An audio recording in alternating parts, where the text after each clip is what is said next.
Exactly. And today, we're diving into something, well, incredibly unique. This isn't your usual academic paper or some dusty historical record. No, not at all. It's deeply personal. Yeah. A first-person account that basically throws a grenade into, long-held beliefs about abandoned places, about what's possible. It really does. Okay, let's unpack this. It's that raw, compelling quality that just hooks you. Our source today is this gripping narrative from someone who was, and they say this themselves, a hardcore skeptic. All right. So this isn't theory. It's a firsthand story from an urban explorer, someone whose whole take on reality got profoundly, terrifyingly flipped upside down. Yeah. And what makes this deep dive so potent is the mix, Yeah. the really careful, meticulous detail in their observations, and then this utterly unsettling personal encounter. It's a combination that forces us, and especially you listening, to kind of bump up against the edges of our own rational thinking. Totally. It forces you to question things. So today's deep dive, it follows the harrowing journey of this seasoned urban explorer. 5 years they've been doing this, carefully documenting everything. A real pro. And it all came to this abrupt, terrifying halt after just one visit to an abandoned elementary school. We're going to trace their whole process, starting with that initial, rock-solid skepticism through these discoveries that get weirder and weirder, totally contradictory, right up to this shocking realization that just, shattered their world. Yeah. And as we go through this really unnerving story together, we're asking you, our listener, to think about it. What could be lurking out there? And those forgotten places we assume are just empty. What secrets are maybe better left alone? The explorer's world and a disturbing invitation. All right, so our main character here, they call themselves a serious urban explorer.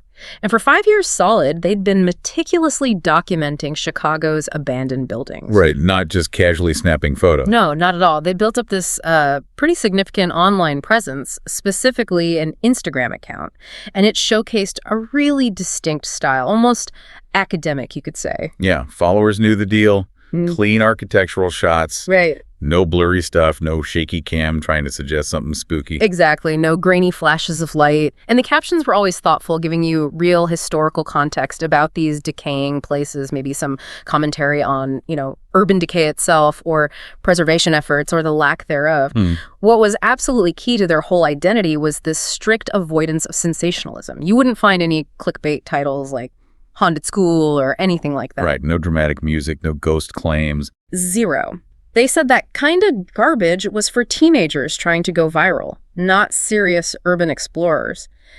They were seen as, and presented themselves as, this rational, detail-focused person, all about the tangible stuff, the bricks, the dust, the human stories left behind. And that reputation, that commitment to facts and objective documentation, that's exactly why what happened next hit so hard. Right. The message came out of the blue from another Chicago explorer, a guy named Greg Martinez. Our protagonist knew his work from online forums. Okay. And Greg, much like our explorer, had a solid rep. Known for solid documentation, good research, same high standards, no theatrical nonsense, as they put it. So a peer they respected. Absolutely. Which meant his message, just popping up late one evening, it immediately cut through any normal skepticism. It was short, kind of unsettling. Mike, you need to see this happen 2 days ago at Woodlawn Elementary. I'm not making this up. Wow. Yeah. Not some random claim. From a trusted peer, someone whose judgment they valued, who shared that same rational approach to this hobby that, let's face it, attracts some weird stuff sometimes. For sure. And there was a video attached. Yep. 23 minutes long. Our explorer hits play, probably expecting another standard walkthrough, right? Maybe a new look at Woodlawn Elementary. Greg's voice comes through, calm, measured, detailing his approach. He'd done his research as usual. Woodlawn Elementary, 3-story brick building, south side, closed in 2019, budget cuts, consolidation, left to rot basically. Familiar story. Yeah. Greg got in through a basement window. Most spots were boarded up. And for the first 15 minutes, the video is exactly that. Empty hallways, gloom, overturned desks, graffiti everywhere. You hear the crunch of broken glass under his boots. Standard urbex fare. Totally standard. Greg's narrating, pointing out architectural details, commenting on the condition, voice calm, measured. Just like our protagonists on stuff. Okay, so imagine you get that message. You're watching this video from someone you know is totally rational, and then it changes, abruptly. It's really chilling. Greg was checking out what looked like the main hallway on the second floor. Suddenly, he just stops talking. Mid-sentence. just cuts off. Yeah. Camera goes totally still, and you can hear his breathing change. He gets slower, really controlled, like he's trying desperately not to make a sound. Okay, creepy. And for maybe 30 seconds, nothing happens. Just the wind whistling through broken windows. Low, kind of mournful sound. Then the other sound starts. What sound? Our explorer, watching this, getting uneasy, hears it too. A woman's voice, distant but clear, singing something I couldn't quite make out. Singing in an abandoned school. Yeah. The melody was described as, like, wandering, up and down, no obvious pattern, almost like a nursery rhyme someone had forgotten half the words to. Oh, that's unsettling. It wasn't loud or sudden like a prank. It was subtle, insidious. Just this soft, unnatural melody that immediately signals something is deeply, fundamentally wrong. That sudden stillness from Greg, that quiet. It tells you everything about his fear in that moment. Pure, visceral fear. And Greg's reaction makes it real. He whispers into the camera. You can barely hear him. His voice totally changed. Tight with nerves. A tone our explorer had never heard from him. Clearly something is wrong. Yeah. Do you guys hear that? He whispers like he's begging for confirmation, like maybe he's imagining it. But the singing keeps going. It gets louder. Not closer necessarily, but more distinct. Like the volume got turned up. Okay. And bits of a name start coming through, repeated in the melody. Tommy, maybe, or Timmy, something like that. Greg, obviously freaked out, starts backing towards the classroom door. Camera's getting shaky now. You can see his panic. Right. He ducks inside this old kindergarten room, hides behind some tiny plastic chairs, like that's going to help. Wow. The singing continues outside in the hall, and then the footsteps start. Bare feet on linoleum, slow and deliberate. Bare feet. Yeah. And the voice gets clearer now. But it's weird. Sweet and patient, like a mother calling her child for dinner, repeating, "Tommy, where are you, Tommy?" Yeah. And then, come out, Tommy." That unsettling patience in that place.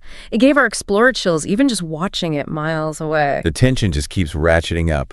Greg's breathing is fast now, shallow, ragged, camera's shaking like crazy. And watching the video, our explorer sees the footsteps pass right by the door, slow, deliberate.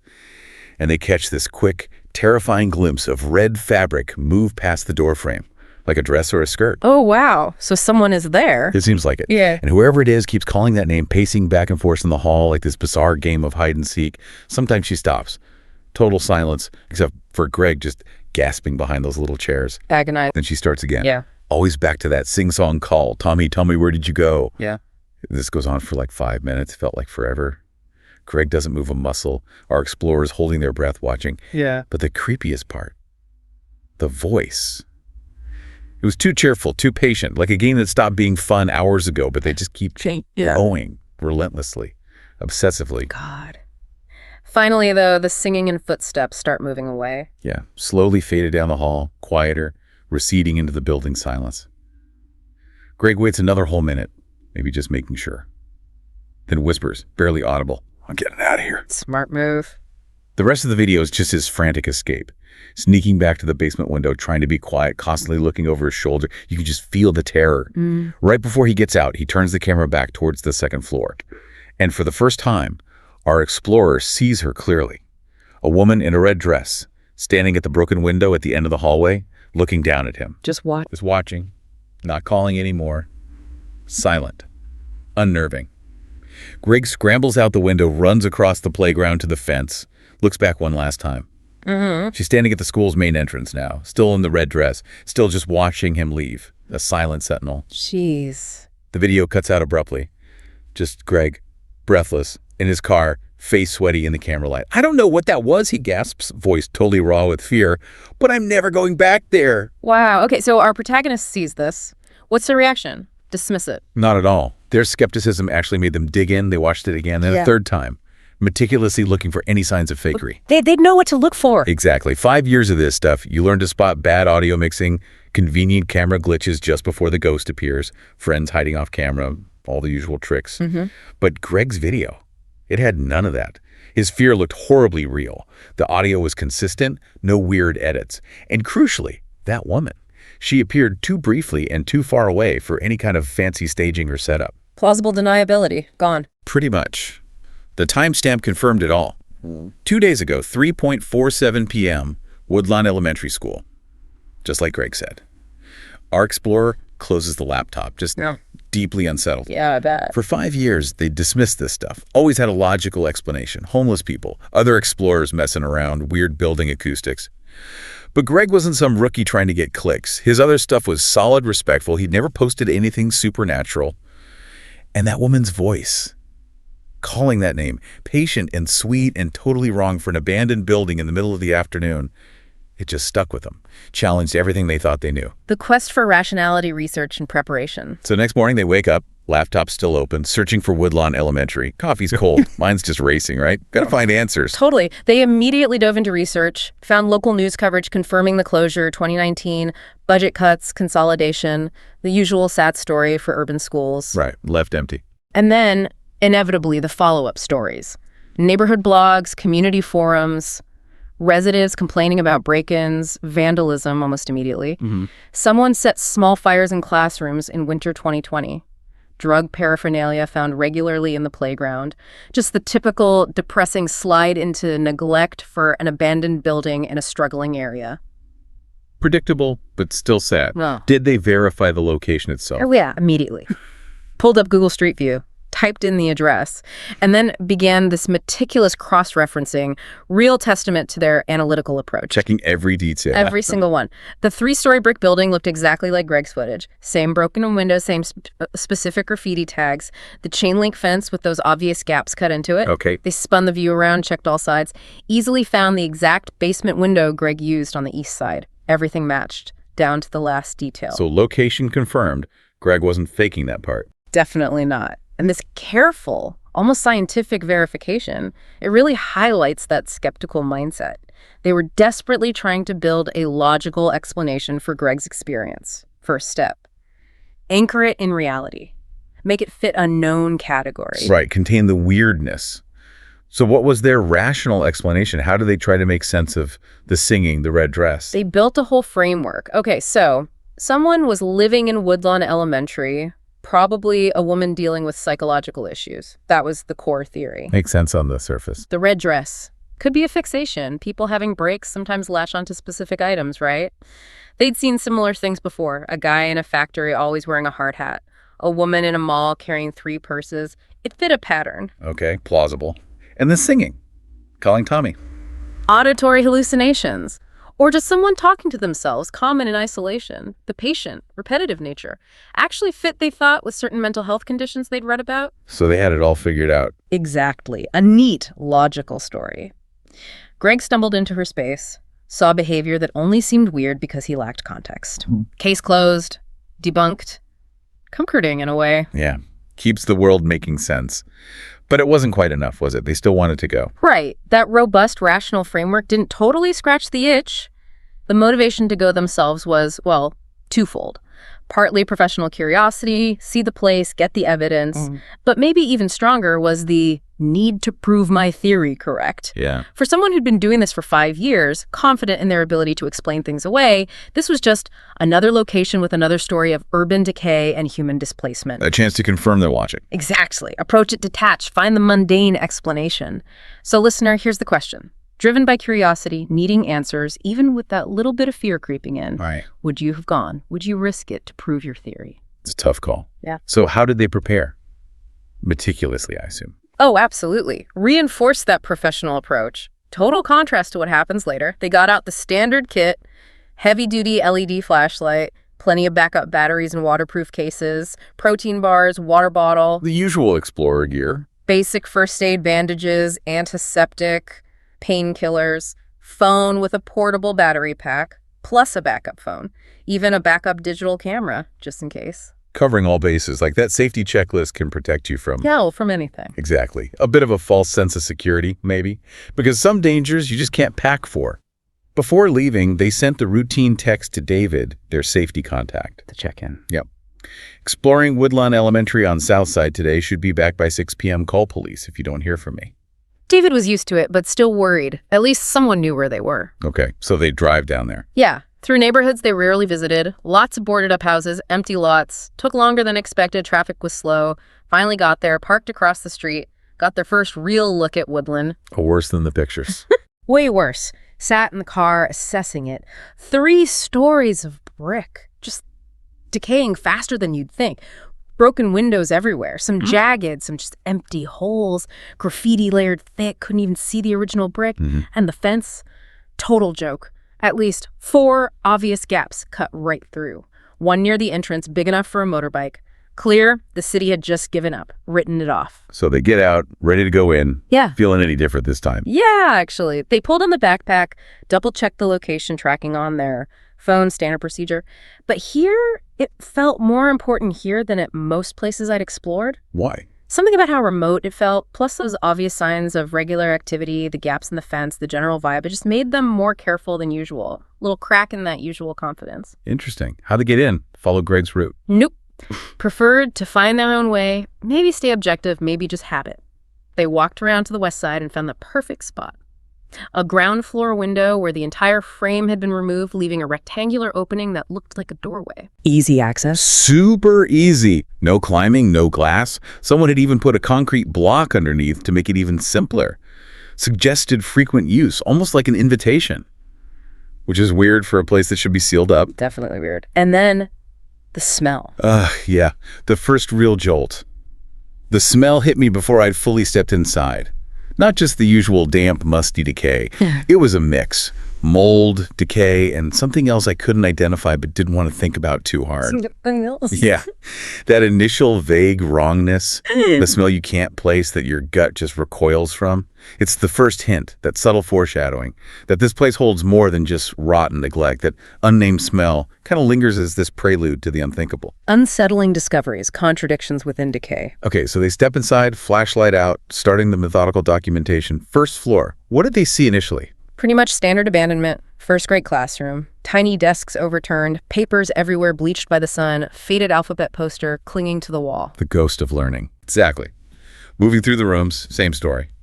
Broken glass, crunching underfoot, beer bottles, scattered drug stuff, needle caps, burnt spoons, little plastic bags. Grim evidence of its current life. Right, and the hallways. Even worse shape. Yeah. Big holes kicked in the walls, showing the frame underneath. Massive water damage stains on the ceiling tiles, some fallen down completely, exposing pipes and wires. Oh, sounds rough. Yeah. In the cafeteria, clear signs of small fires charred circles on the floor, smoke stains up the walls, probably people trying to stay warm, more empty food cans, bottles, drug supplies scattered around those burn marks. Kitchen stripped bare, of course. Anything valuable gone years ago. Okay, so far, pretty typical decay and signs of transient use. But then they get to the library. And that's where it gets weird. They expected more destruction, right? More chaos. Instead, they stop dead in the doorway. Flashlight beam freezes because someone had set up a neat living area here. Neat, how neat. Like really neat. Stark contrast. Blankets folded tightly in a corner, a proper makeshift bed, empty food containers, soup cans, cereal boxes, water bottles, all clean and arranged in a precise line along the wall. Organized. And the floor around the bed. Swept clear of debris. A little island of order in all that chaos. This wasn't just crashing somewhere. This felt intentional, meticulous almost. Wow. What else? Stacked against the wall, with careful attention to size and order. Picture books on the bottom, chapter books on top, all spine out, like a real library display. Huh. Like an echo of what the room used to be. Exactly. And the books themselves, yeah, they were worn but clean. Suggested someone was actually reading them regularly, maybe even collecting them, curating this little sanctuary. Not just surviving, but creating a semblance of home. Strange. And there was a doll. Yeah, that must have really stood out. Propped against the books, blonde hair, tangled, bright blue eyes staring into the flashlight beam. But, and here's the unsettling part, it's the little blue dress. Surprisingly clean. Like the books. No stains, no real tears. And it was positioned carefully, leaning just so, like it was meant to look comfortable, like a cherished companion. Okay, that is weird. A clean doll in a trashed building. Totally intentional. Like someone cared about how things were placed. Yeah. What does that imply? This wasn't your typical transient setup. Someone was living here, long-term, making this strange, curated little home. So this starts messing with their rational theory. Big time. The implications started chipping away at that comforting explanation. This is not typical homeless living. The food containers, they looked closer, purchase dates within the last few months. Recent. Yeah, suggesting regular shopping trips, not just scavenging. And the variety soup, crackers, canned fruit, granola bars, implied resources, planning skills, didn't fit the image of desperate survival. So whoever was here had means. Access. Seems like it. This person was an anomaly. If the homeless individual with psychological issues explanation didn't quite fit, then what was going on here? Did they find anything else supporting this? Yeah, in a supply closet nearby. Doors still worked, somehow escaped the vandalism. Inside, more signs of long-term orderly living. Like what? Small mirror propped up. Basic toiletries, toothbrush, soap, shampoo bottles that looked recently used. Clean towels folded and stacked next to a plastic basin for washing. Wow, keeping clean. Regular hygiene routines, seems like. Yeah. On the windowsill, more stuff, neatly arranged. Shampoo, conditioner, bar soap in a holder, toothbrush in a mug, toothpaste, deodorant, lotion. Even a small bottle of perfume. Looked recently bought, recently used. Perfume in an abandoned school. I know. It all points to someone prioritizing personal care. So strange in that sitting. And food wrappers in a little trash bag confirmed it. Granola bars with future expiration dates, clean soup cans, containers that held fresh food, not survival rations. Someone maintaining a varied diet, shopping regularly. Okay, this is getting complex. Meticulous photos being taken, I assume. Absolutely. Documenting everything. This stark contrast, right? The obvious decay everywhere else than these pockets of careful maintenance. It created this increasingly complex, deeply unsettling picture of whoever lived here. That initial simple rationalization must be looking pretty shaky right now. Totally buckling under the weight of contradictions. This wasn't simple survival. It was deliberate, long-term habitation with this strange, unnerving attention to detail, a hidden life defying all expectations. So listener, what are you thinking now? Is the rational theory holding up, or are these contradictions hinting at something else? Standing there in that library, seeing all this, the neatness, the doll. They had to be rethinking Greg's experience, right? Yeah, they started reconsidering that initial explanation. Maybe the woman Greg saw wasn't just some random person. Maybe she truly made this place her home for reasons beyond just shelter, reasons that felt deeper, more disturbing now. Those children's books, the doll, they suggested something else entirely. Something personal, intentional. And that made our explorer feel less comfortable about continuing my exploration alone. That academic curiosity was starting to curdle into real unease, a cold little trickle of fear. The building comes alive, footprints, fires, and fright. But, curiosity is a powerful thing. Despite the growing unease, they said it was stronger than the worry, that need to know. Yeah, I get that. So they pushed on. Push on. Left the library, grappling with way more questions than answers now, headed up the main stairs to the second floor. Every step echoed loudly, making them try to move more quietly, senses totally on high alert. And the damage up there. Noticeably worse than the first floor. Big chunks of the hallway ceiling had fallen, plaster and twisted metal scattered everywhere. Dark water stains creeping across the walls from roof leaks. Looked like typical decay, but the first classroom they entered looked like someone had deliberately trashed it. Desks piled in the middle and partly burned. Charred wood, melted plastic, all stuck together. Gross. Burned insect. Yeah. And the walls around the fire showed serious heat damage, paint bubbled and peeling. Whoever did it clearly didn't care. Smoke stains went right up to the ceiling. They checked 3 more classrooms, similar signs of recent careless fires. Recent fires, not old ones. Definitely recent, not like the contained warmth fires downstairs. These were acts of pure destruction. Could have easily torched the whole building. The smell of burned plastic was still heavy, mixed with something chemical. Made their eyes water. Okay, so that contradicts the neat library again. Massively. They're documenting all this, right? The flash lighting up the burn site. And the pattern just doesn't make sense for one person. Downstairs, careful organization, long-term planning, almost nesting. Upstairs, aggressive, destructive behavior. So it raises this chilling question. Either multiple people were using this building, or the single person had very different states of mind at different times. Oscillating between meticulous order and chaotic rage adds this whole new layer of psychological weirdness. Wow. Okay, and then the footprints? Yeah. They were kneeling, taking close-ups of the ash patterns in one classroom, focusing on the details. And something catches their eye in the dust near the doorway. Footprints clearly defined and recent enough that they hadn't been disturbed. What kind of footprints? Small ones, narrow, and completely bare. No shoes, no socks. You could see the impression of toes and heels in the grime, and the spacing suggested someone shorter than average adult height. Okay. They followed the prints with the flashlight beam. They went in a straight line from the door towards the main hall. Not wandering, purposeful, like the person knew exactly where they were going. Oh, man. That connects directly back to Greg's video, right? The sound he heard. Exactly. The bare feet on linoleum, that key, creepy detail. Now, seeing them fresh in the dust, knowing someone was walking these halls barefoot recently, it just fundamentally changed the vibe. Made it feel occupied. Totally. The building felt less empty. All the evidence together, the organized living space, the destructive fires, now these fresh, intimate footprints, it created this overwhelming sense that someone was still using this place right now. And suddenly, our explorer isn't an explorer anymore. They're trespassing in someone's home. That professional detachment just evaporated. Gone. Replaced by the vulnerability of an intruder. And then they heard it. The first undeniable sound. What was it? From somewhere deeper in the building came a soft scraping sound, like something being dragged across the floor. Oh, jeez. They froze, heart hammering, turned towards the noise, straining to hear where it came from. It only lasted a few seconds and stopped. Left them wondering, did I imagine that? Nerves playing tricks. Waited, totally still. Their own breathing felt deafening, aware of every tiny sound they made, jacket rustling, floorboards creaking. But scraping didn't happen again. So they tried to rationalize it. Desperately, clinging to logic, told themselves it was just the wind pushing debris around somewhere else. Old buildings make noise, right? They'd heard similar sounds before. A pathetic attempt, really, to ignore that growing dread. Still following the footprints, though. Yeah, cautiously moving towards the administrative offices at the far end of the hall. Deeper into the building, further from their way out, principal's office door was open. Place was completely trashed. Like the classrooms. Exactly. File cabinets knocked over, contents scattered everywhere.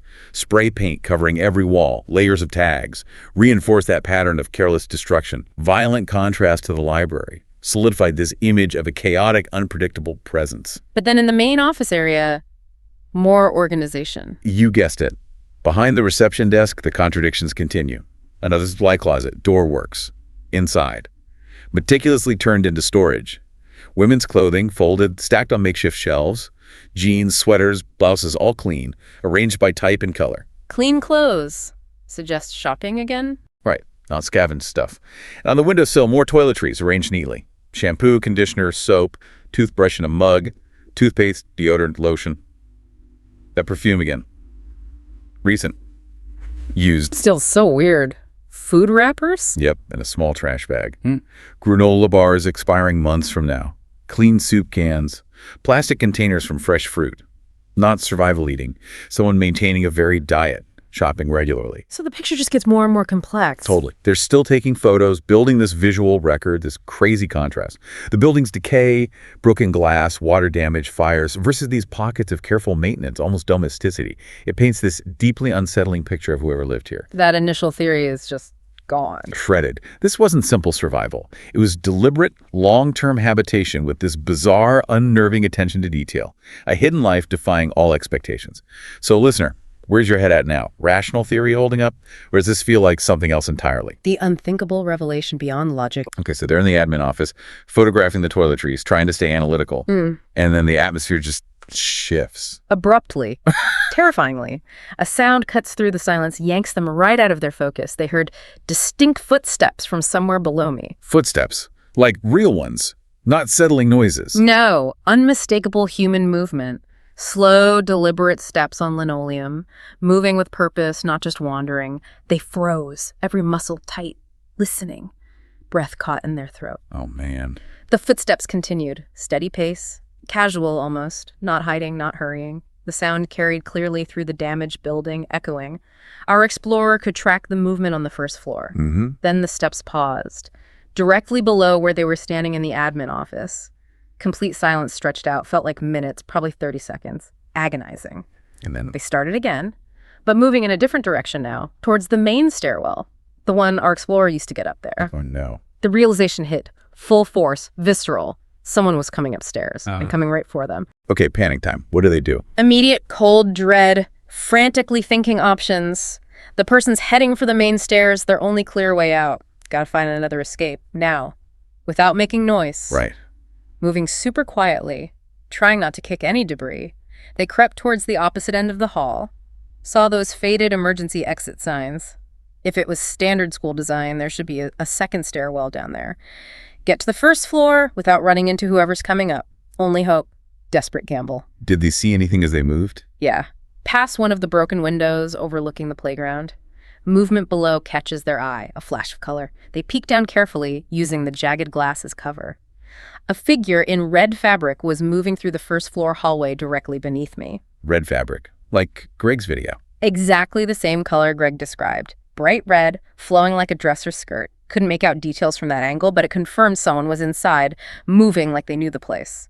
Familiar. Uncanny. So the bare footsteps suddenly make sense. Perfect, terrible sense. And in that moment, our explorer has this flash of relief. Their rational mind clicks. This was the building's occupant, the person who'd created those careful living spaces and left the fresh footprints. Greg's supernatural encounter had a completely normal explanation. The peak rationalization. Exactly. He stumbled into someone's home, saw weird behavior out of context, logical answer found, triumph. World makes sense again. For about half a second, I bet. Pretty much, because knowing what was happening didn't make it any less terrifying. The dread instantly flooded back, even worse, because now they knew they were trapped on the second floor while that person climbed toward where I was. Yeah, knowing doesn't equal safe. Not even close. Rational mind found an answer, primal fear screamed danger. The walls felt like they were closing in, every creak amplified. So the secondary stairwell, their escape route. Reached the emergency exit sign, barely readable through the spray paint, arrow pointing where the stairs should be, but instead of an exit, a solid wall covered in the same layered graffiti. No, sealed off. Sealed permanently. Renovations, budget cuts, who knows? But the stairwell was gone. Their alternative escape route didn't exist. No other way off the floor. Utterly, completely trapped. Oh my God, and the footsteps? Yeah. The singing? Getting closer. Escalating horror. Footsteps reached the second floor landing. Heavy, deliberate, and accompanied by a soft noise, a woman's voice carrying a melody I couldn't recognize, rising and falling like someone singing to themselves while doing everyday tasks. That's singing again. Yeah. Should be normal, mundane even. But something about it made the hair on my arms stand up. Deeply unsettling. Wrong. The red fabric became visible, moving slowly down the hall towards them. No hurry, stopping occasionally at classroom doors as if checking on spaces they knew. Predatory. Casual. Just getting closer and closer. Yeah. That wandering melody never stopped, bouncing off the walls. Slowly, steadily approaching, like a lullaby of doom. What could they even do? No options left. Footsteps closer, singing almost right outside. Desperate, instinctual move. The principal's office door was slightly ajar, just feet away. Dark. I had no other options. Slipped inside, pulled the door almost shut, left just a tiny gap to watch the hall. Hiding in the principal's office. Last refuge. Big room, tall windows facing the playground, but cracked, boarded up, only scattered light beams cutting through the gloom. Claustrophobic. Tense. And then the other smell hits them. Immediately. Assaults their senses. Thick, sweet, and nauseating in a way that made my stomach lurch. They'd smelled bad stuff before, mold, waste, chemicals, but this was different. Uniquely vile. What was it? This was organic rot, the unmistakable putrid stench of decomposing meat that seemed to coat the inside of my nostrils. Suffocating. They pulled their shirt up over their nose, pressing it tight, trying not to gag, trying to breathe. Oh, God. Where was it coming from? The principal's desk, center of the room, cleared of everything except a single cardboard box positioned directly in the middle. Open. Flaps folded back like a display. A book. Flashlight beam hits it. Brain struggles to process. Long, dark hair spilled over the cardboard edges, framing a woman's face that stared upward with glassy, unfocused eyes. No. Skin, pale gray with dark veins visible. Decomposition. And, horrifically, the neck ended in a ragged, torn edge where it had been separated from the body. A severed head in the box. Our explorer stumbles back, makes this guttural sound. Rational mind just shatters, crumbles. This wasn't decay. This wasn't vagrancy. This was a severed human head deliberately placed, a gruesome trophy, recent enough that the sickeningly sweet smell filled the whole room, suffocating. Unbelievable. And then the recognition. Yeah. As if it couldn't get worse, the features in that glassy stare. Yeah. Familiar facial structure, the dark hair. It matched Greg's video exactly. This was the woman in the red dress, the one who watched Greg leave, the person they came here to rationally explain away. Oh, my God. The rational explanation. It wasn't just wrong, it was annihilated, utterly, terrifyingly destroyed. So she's dead. Yeah. Displayed like that. That's the ultimate collapse. The question rips through their mind.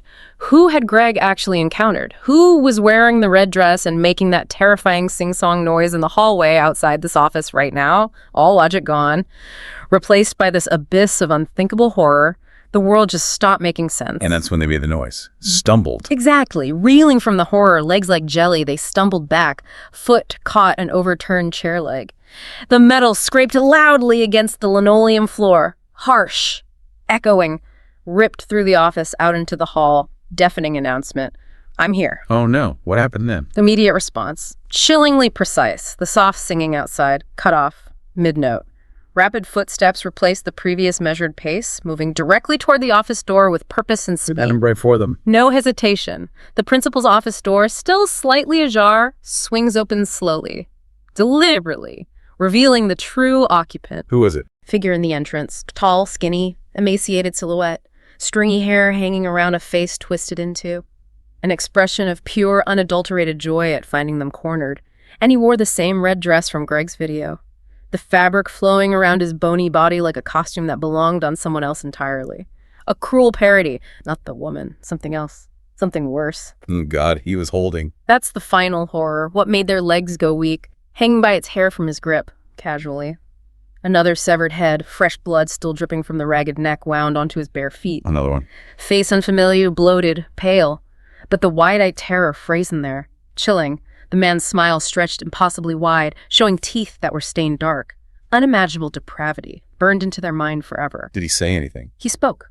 Voice, high-pitched and sing-song, like a child announcing a game. Tommy's been such a bad boy, hiding from Mama.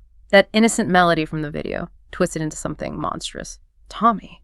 Not just a name, a chilling declaration of perverse ownership. Yeah. Final, horrifying revelation. The desperate escape and profound shift. Pure instinct kicked in. Survival mode. Our protagonist didn't think, just reacted. Grabbed the nearest filing cabinet and threw it at him with all my strength. Adrenaline surge. Did it work? Heavy metal crashed into his legs, clang. Made him stumble back just enough. Our explorer squeezed past his reaching arms, burst into the hallway. Briefest window, a chance. Okay, what does he do? His voice exploded behind them. Not sing-song now. High-pitched and manic like a kid throwing a tantrum. Tommy, come back. Mama needs to talk to Tommy. Words bounced crazily off the walls. Oh, terrifying. They just ran. Sprinted for the main stairs, flashlight beam jumping wildly, hit the stairs 3 at a time, boots slamming concrete, pain shooting up their legs but couldn't stop. Mm-hmm. And above them, that sound again. Yeah, the horrifying slap of bare feet on linoleum echoing down the stairwell. Relentless pursuit he was following, moving faster than should be possible, wearing a dress, carrying, the impossibility just ramped up the terror. Unbelievable speed, so they make it to the first floor. Yeah, hallway stretches ahead, escape tunnel. They ran harder than I had since high school track, backpacks slamming their spine. Behind them, his voice kept calling, words getting more twisted, frantic. Could see the broken window they came in through, that inviting rectangle, and now the only thing between them and that. Dove through without slowing. Felt sharp glass edges tear through my jacket sleeves and cut into my hands as I scraped against the frame. Ouch. But didn't stop. No way. Pain was nothing. Blood covered their palms, but just needed to escape. Hit the overgrown playground, stumbled through weeds, dodging rusty swings, a broken slide, anything in the way. Trying to stay fast. Car keys. Must have been hard. Hands shaking like crazy, slick with blood and sweat, dropped the keys twice, fumbling desperately. Blood made everything slippery. Wiped palms on their jeans, smearing red, finally got the key in the lock. Engine starts. Please say it started. First try. Roar of pure relief. Never been more thankful for reliable car maintenance. Slammed it into drive, floored it. Get out of there. Did they look back? Yeah, peeling away, glanced in the rearview mirror. Final, unforgettable image.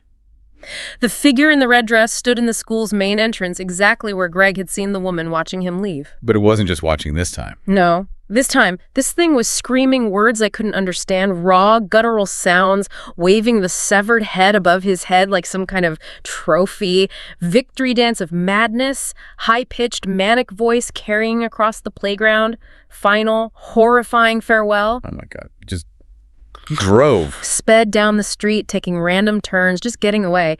Figure got smaller in the mirror, school disappeared. Only then did they check their hands.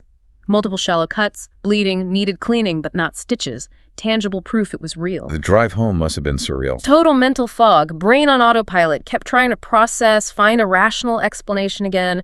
Homeless encampment, mental illness, drug-induced psychosis, elaborate prank with movie special effects, grasping at straws. But they knew. Deep down, yeah. The smell of rot in that office had been real. The filing cabinet I'd thrown had been real. The glass cuts on my hands were definitely real. And beneath the logical scrambling, a deeper part of my brain knew that I'd run into something that didn't fit into any category I'd previously believed possible. The framework was gone. Shattered. Utterly exposed to this raw, terrifying, inexplicable reality. Their ordered world irrevocably broken. So they get home. What's the next step? Call the police. How do you even report that? Exactly. Sat at the kitchen table, laptop open, phone in their still bloody hands. David, the safety contact, wouldn't be home for hours. Had to figure out how to tell authorities without sounding insane. Called the Chicago PD non-emergency line. Waited on hold. Finally got a bored-sounding desk officer. Tried to keep their voice steady, matter of fact. I need to report a possible crime scene at Woodlawn Elementary School on the south side. Just the facts. Gave name, contact info. Officer asked for details. They described the severed head in the principal's office. Location, condition. When asked how they got in, they said they noticed broken windows driving past, looked inside out of concern. Plausible enough cover. Smart. What did they leave out? Carefully omitted everything else. Greg's video, the urbex hobby, and critically, the man in the red dress. The head was enough credible info for police to investigate. Anything else risked sounding crazy, undermining the report. Right.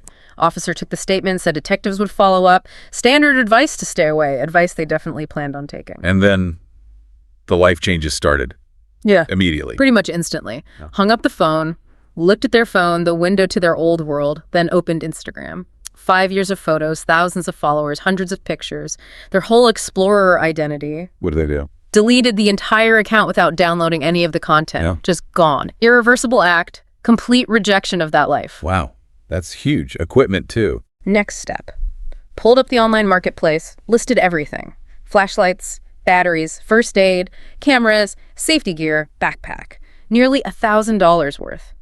Priced it low for quick sales. Took 2 hours. By evening, most of it was sold, pickups arranged. Cleaning house. Did David notice? Came home while they were boxing stuff up, saw the bandaged hands. Accident while working on something, our explorer mumbled, sealing a box. I'm getting out of the exploration thing. David, probably relieved, didn't push. And the mental impact. Lasting. Profound. Couldn't sleep. Mind consumed by Woodlawn.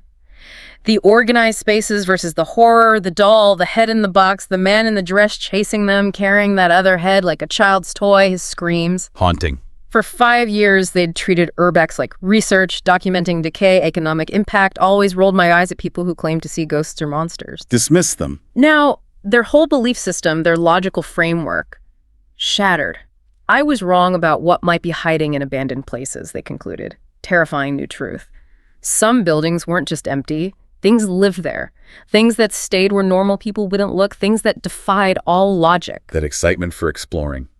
Gone. Completely gone now, replaced by this chilling new understanding. The realization that some abandoned places had dangers way worse than falling through floors or getting caught by security. Dangers beyond the physical, touching the very fabric of sanity. Outro. Wow. What an absolutely incredible, terrifying journey. From that place of, staunch logic, unwavering skepticism, to being forced to confront something that just defied everything, every rational framework they'd built. Yeah, that methodical process, the thing designed to explain away the unknown, actually led them straight into something that didn't just challenge their reality, it completely shattered it. It really reminds you, sometimes the scariest things aren't the jump scares, but the things that just slowly, deliberately dismantle your sense of what's real. Which this raises an important question, doesn't it? What other hidden realities might be out there? In those forgotten corners, just beyond our current understanding, outside what we think is possible. And how do we even begin to reconcile the unexplained, the truly bizarre, with our deep, almost desperate need for rational explanations, for facts we can verify? How do you live when those conflicting frameworks just crumble? So what does this all mean for you, listening? Maybe it means some doors are best left unopened, some shadows best left unexplored. Or maybe it means our understanding of reality is far more porous, far more complex, and frankly, far more terrifying than we usually dare to admit. What other deep dives into the unknown might be waiting out there, just beyond the edge of what we think we know? What parts of your reality are you comfortable leaving unchallenged? Thanks for joining us on The Deep Dive.